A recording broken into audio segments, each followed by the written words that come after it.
Timur said to me, I want this to be rooted and grounded in reality. I want this to not be special effects. I want to see everything. I want to feel everything. I want to believe you are riding those horses. I want to believe you are on those chariots. So you're going to do them. And I think my question quickly turned into, oh God, that's amazing, but that's a lot to take on.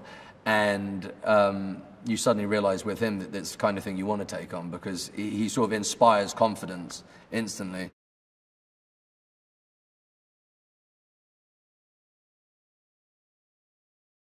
You sort of see them and this deep, this sentiment behind it was this love and this understanding between two brothers, but one was the entitled brother and one was the adoptive brother.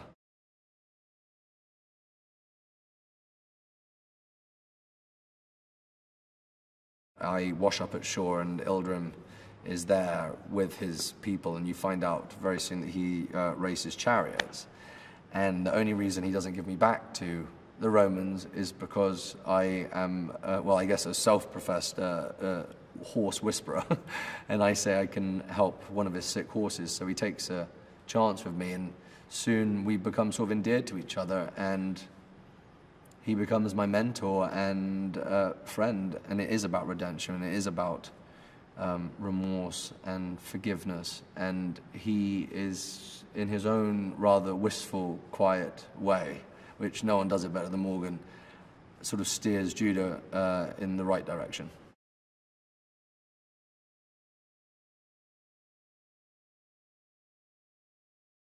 There's a massive monologue for Morgan of Ildrim, and Morgan hadn't been given it the night before, and Morgan turns and he's like, give me 10 minutes, and he goes to the car and he sits in the car for 10 minutes, and he comes back and he goes, okay, I'm ready, and they go, okay, action, and Morgan verbatim does the speech absolutely perfect. Every beat hits everything. And I was sort of sitting there, and I think it came to mind and I forgot my line, because I was like, that was the most amazing thing I've ever seen.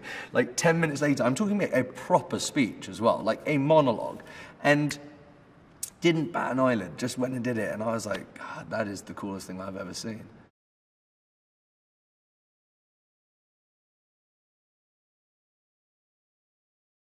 It was so perfectly constructed, the galley ship, the set, where it was.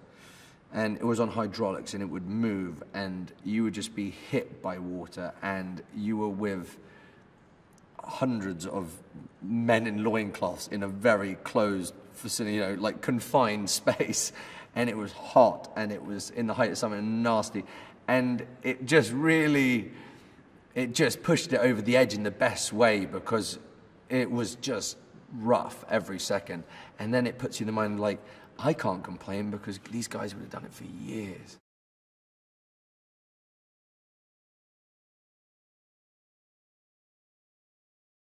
I always wanted to play him in two ways, Judah. I wanted him to have this amazing transition, because when you meet him, he's a boy. He is, for all intents and purposes, he's a boy. He's never been given, you know, he's never been given any sort of real responsibility, any real choices. Even though they're presented to him, he's never made any strong choices.